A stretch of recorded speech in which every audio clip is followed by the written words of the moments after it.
My name is Tyler and I'm reporting to you from the Live Observer. With the winter sports season underway, we have reporters Noah Lieberman and Owen Kelly on site to get the inside scoop on the winter sports with fellow teachers and students from the school. Take it away, Noah.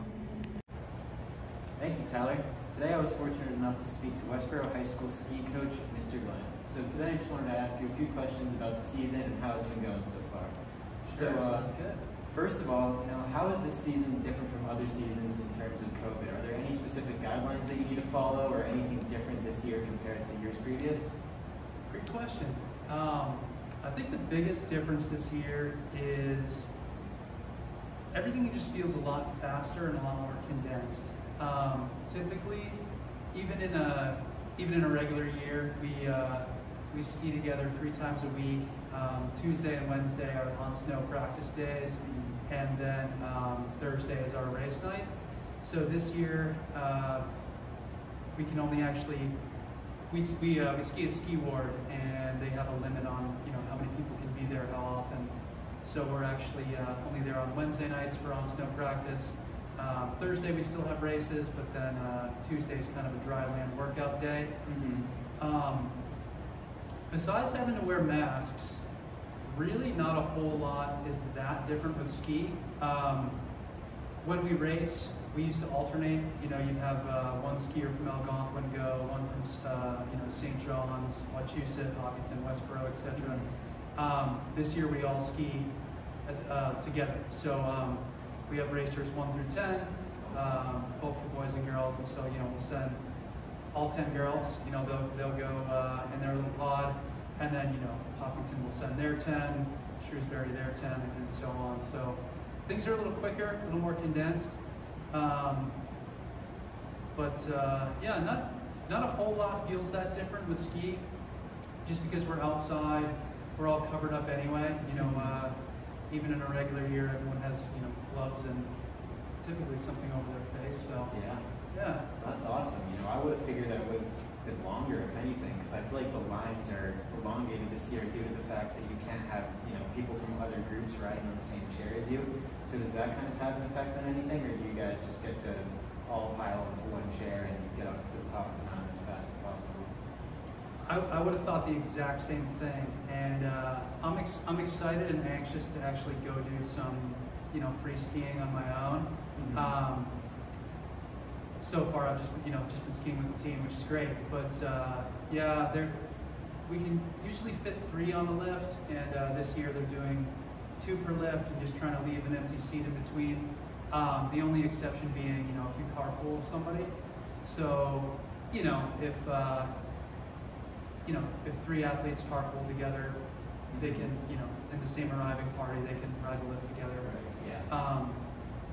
But so they've divided the whole league up into 2 cohorts. So that has kind of offset, I think, the extra lift time. So things are still moving pretty quickly. We actually we used to all race on Thursday night. Now they have half the schools racing Tuesday night, half the schools racing Thursday. Oh, that's good. So that offsets made things pretty quick. People out. Yeah. But where a usual race night would take sometimes upwards of 2 hours, 2.5 hours, I think on Tuesday they got through in about 40, like after course inspection, about 45 minutes. Wow, yeah. That's great. So everything's very really speeds it up this year. regimented and direct, yeah. That's awesome. Yeah. My final question is, obviously there's no lodge this year available for you, so what does the booting up process look like in the preparation for the race? Do you guys all have to do it on the bus, or is there a specific area that you guys can get ready in, or is it all just on the mountain right before the race? Sure. So usually we have, Ski Ward actually has a really nice patio section, and it looks right at the race course. So typically, it's nice. We all kind of arrive in a little more relaxed fashion. Everybody boots up together. We do bibs and gear up and all that good stuff. This year, it's really kind of however you can make it work. So if that's putting your boots on right by your car, or if you get a ride, even kind of booting up at home and getting a ride over. Really, we're just kind of showing up ready to go. So our course inspection starts at 6:30, and everyone's there at 6:20 dressed, I feel like we missed a little bit of that, camaraderie in the beginning that was very energizing, but I'm really impressed with how much everyone's kind of banded together and still been able to keep some of those social elements alive. Yeah, it's been really cool. So sounds like a really fun season. So the last question actually I have is more just a personal opinion question. Do you think that snowboarders should be allowed on the ski team, or do you think that there should be a separate snowboard team, or what's your stance on that? So I just think any way that anyone can access the outdoors and the snow and the mountains in general, I think it's all great. I think the only challenge would be for snowboarders. It's a race program, so I think the course itself will be a really different experience on the snowboard. I know they do have giant slalom and slalom courses for snowboards. Could be cool. Yeah. Alrighty. Well, thank you so much for joining me today. Absolutely. Thanks for having me. Alrighty, back to you, Tyler. Special thank you to ski team coach, Mr. Glenn, for giving us an interview on what has been happening throughout the season relating to COVID. Now, for a student's perspective, we have Owen Kelly interviewing another student from the ski team. Take it away, Owen. Hi, I'm Owen Kelly, reporting for the Lobby Observer. Today I'm here with ski team member Liam Johnson to ask him a few questions about the season. Thank you so much for joining us, Liam. Glad to be here. First off, with COVID-19 going on, what are some changes that you've had to make with the season to make sure that everybody is staying safe and healthy? Well, skiing being such an outdoor sport, we haven't made too many changes. I mean, you're wearing masks anyways because of the cold, but we've had to limit numbers of practices and races, and we've definitely had to toss some of our team traditions that we can't do with closed groups anymore. What are some of those traditions that you've had to lose this year? Well, most notably are our pasta parties we had weekly, and obviously we can't go to somebody's house and eat inside anymore, so that's been a pretty sad loss. Hopefully next season you'll have some of those things back. Lastly, how is your season going so far, and what are some of the events that your team is participating in? Our season's going pretty well. I mean, there's always room for improvement, but we've been doing pretty well in our giant slalom races. We've had a few teammates stand out in the league, but overall we've done the best we can with the limited numbers and precautions for COVID. All right, thank you very much, Liam. I'm Owen Kelly for the Lobby Observer. Sounds like the ski team is off to a good start.